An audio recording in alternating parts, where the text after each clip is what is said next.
आपण डेक्कन क्वीन या ऐतिहासिक ट्रेनमध्ये आहोत आणि या ट्रेनमध्ये डायनिंग कार आहे। आता डायनिंग कार असलेली ही भारतातली एकमेव ट्रेन आहे।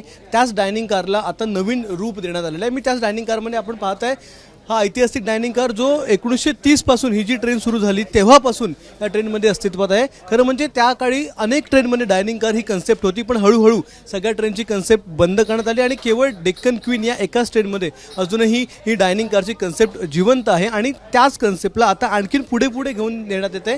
चांगल्या प्रकारे डायनिंग कारची सुविधा जी आहे ती लोकांना प्रवाशांना देण्याचा प्रयत्न हा मध्य रेल्वेकडून केला जातोय। आपल्याबरोबर मध्य रेल्वेचे जनसंपर्क अधिकारी आहेत स्वप्नील निलासर सर, काय सांगाल? नवीन एक रूप देण्यात येतं आहे। याच्या आधी ज्यावेळी जुनी ट्रेन होती, जुना रेक होता, त्याच्यानंतर नवीन LHB ट्रेन आली तेव्हा एक नवीन रूप होतं आणि त्याच्यानंतर आता हे नवीन रूप देणार, काय नेमके चेंजेस केलेले आहेत डेक्कन क्वीनमध्ये?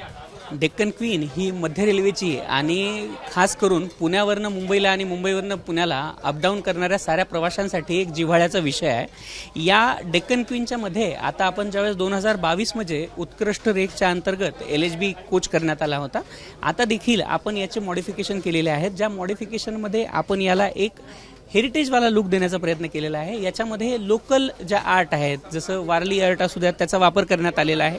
सोबतच आपल्या ज्या लॅबोरेटरीज वगैरे आहेत त्याच्यामध्ये विनाईल रॅपिंग करण्यात आलेली आहे। त्यांच्या माध्यमातून आपण AC कोचेस आहेत हे देखील अपग्रेड केलेले आहेत। AC कोचेसना देखील विनाईल रॅपिंग करण्यात आलेली आहे।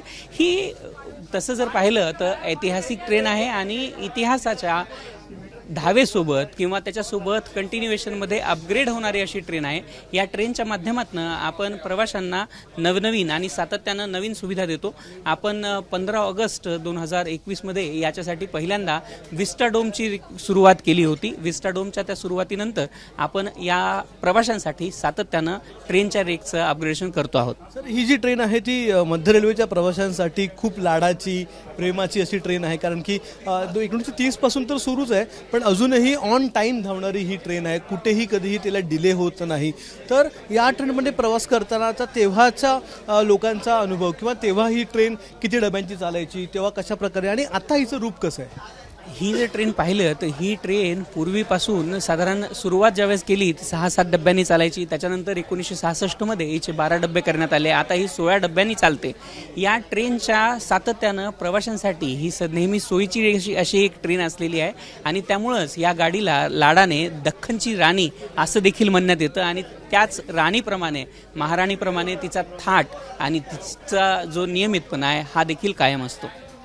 जर आपण पाहिलं तर हे वारली पेंटिंग, वारली आर्ट पूर्ण आहे आणि त्यामध्ये मध्ये मध्ये जे आहेत ते चार्जिंगचे पॉईंट देखील देण्यात आलेले आहेत। काही जुने फोटोज देखील इथे लावण्यात आलेले आहेत आणि या जुन्या फोटोंसह ही ट्रेन जी आहे किंवा एक रेट्रो लुक जो आहे तो या ठिकाणी देण्यात आलेला आहे। आणि सगळ्यात महत्त्वाचं जे आहे तो डायनिंग कार। आता डायनिंग कारमध्ये इथे काय काय मिळतं ते मी तुम्हाला दाखवणार आहे, कारण की डायनिंग कार ही कन्सेप्ट जी आहे सध्या याच ट्रेनमध्ये आहे आणि माझ्यासमोर आता डायनिंग कारमधलं जेवण हे आलेलं आहे। आपण पाहत आहे कटलेट, फेमस कटलेट जे या ट्रेनमध्ये मिळतं। त्यानंतर अळूवडी आहे, ही जी आहे कोथिंबीरची वडी आहे। हे सगळं जे आहे जेवण जे ते या ठिकाणी मिळायला आपल्याला सुरुवात झाली। सर, या जेवणाबद्दल किंवा या डायनिंग कारमध्ये ह्या ज्या पदार्थ मिळतात ते मराठमोळे पदार्थ आहेत, त्यांच्याबद्दल काय वाटतं? हे बघा, ही दख्खनची राणी जी आहे ही पुणे आणि मुंबई या दोघांसाठी आणि या दोन्ही सांस्कृतिक शहरांना एकत्र करणारी अशी दख्खनची राणी आहे। त्यामुळे याच्यामध्ये आपण नेहमीच हा प्रयत्न केलेला आहे की मराठी अस्मिता ही आपण कुठेतरी आणि मराठी खाद्य संस्कृती या दोनही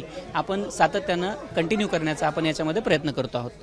तर आता नवीन रूपामध्ये डेक्कन क्वीन ही ट्रेन जी आहे ती आता पुन्हा एकदा प्रवाशांच्या भेटीला आले।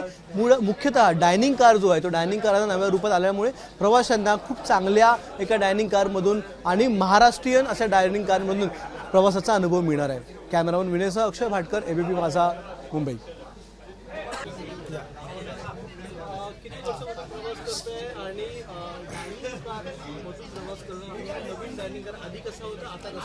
सर, मी गेली 10 वर्ष झाले डेक्कन क्वीननी प्रवास करतोय। संध्याकाळी 5:10ला ही बरोबर CST वरून निघते। ह्या डायनिंगचा जो एक्सपिरियन्स आहे की 4 वाजता ऑफिस सुटल्यानंतर काहीतरी खायला पाहिजे असतं आणि काय खायचं तर डेक्कन क्वीनमध्ये जाऊन बन ब्रेड ऑमलेट खूप छान मिळतं आणि याच्यामध्ये जर आत्ता त्यांनी AC केलेलं आहे, मागचे 4-5 वर्ष आलं AC कोच केलेलं आहे त्याचा खूप आल्हाददायक अनुभव आहे. म्हणजे प्रवास करतोय असं वाटत नाही, असं वाटतं की पुण्यातनं 1-2 तासावर आपण फिरतोय असंच वाटतं. आणि खूप छान त्यांनी डेव्हलपमेंट केलेली आहे. इंडियन रेल्वेला मी खरंच थँक्यू म्हणतो की त्यांनी ज्या नौकर वर्गाला आहे की त्यांनी खूप छान सुविधा केलेली आहे अवेलेबल.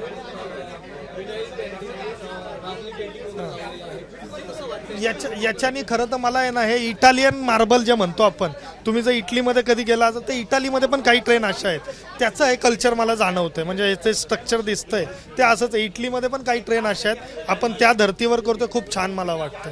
आणि हा नक्कीच फॉरेनच्या प्रवाशांना पण, प्रवासी जे असतील त्यांना हा अनुभव लाभदायक असणार आहे. सर, माझं नाव संदीप अशोक चव्हाण, शिवाजीनगर, पुणे. एबीपी माझा, उघडा डोळे बघा नीट.